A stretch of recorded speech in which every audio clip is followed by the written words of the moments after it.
For number 2 কে, এই নিয়ে লড়াই চলছে যোগী ভার্সেস অমিত শাহ। অমিত শাহ এখানে বেশি থাকছে বলে ও আসতে শুরু করেছে। এগুলো দিল্লির ইনার লড়াই, দিল্লির পলিটিক্সে। নরেন্দ্র মোদী এরপর আর প্রাইম মিনিস্টার এমনিও হবেন না, হেরেও যাবেন, কিন্তু নরেন্দ্র মোদীর পর কে, who will be the number 2 after Modi? তিনি বলছেন যে এখানে অনেক কিছু কবজা করার চেষ্টা চলছে, উত্তরপ্রদেশে কোনো কিছু কবজা করলে আমরা উচিত শিক্ষা দিই। খুব বোকা বোকা তোমার প্রশ্নের একটা মাথা মুন্ডু থাকবে তো। অনেক কিছু কবজা মানে কি কবজা করার চেষ্টা হয়েছে? এখানে গণতন্ত্র আছে বলে উত্তরপ্রদেশে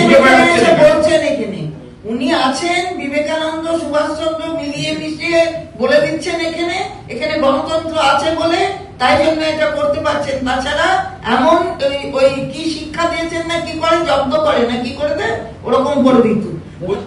আমাদের ওদের ওখানে কোনো ঘটনা ঘটলে আমাদের টিমকে তো এয়ারপোর্ট থেকে বার করে দেয়, তখন গণতন্ত্রটা কোথায় থাকে?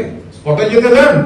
দাদা, খড়গপুরে আজকে ভোটের আগের দিন দিলীপ ঘোষ চা চক্রের মাধ্যমে প্রচার করছেন, জয় শ্রীরাম স্লোগান উঠছে, সেখানে রীতিমতো প্রচার করছেন।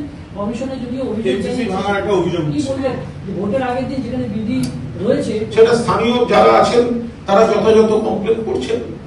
যেখানে যেখানে বিধি ভঙ্গের বিষয় আসছে, তো ওখানে আমাদের দলীয় নেতৃত্ব আছেন, তারা কমপ্লেন করছেন। এতই যদি মানুষের সমর্থন থাকে তাহলে এইটা করবার দরকার হচ্ছে কেন? এই আগের দিনে বিধি ভঙ্গ করে দরকার হচ্ছে কেন? বলছি, ইলেকশন কমিশন একটা লিস্ট বের করেছে 294 জনের, এবং কিছুক্ষণ আগে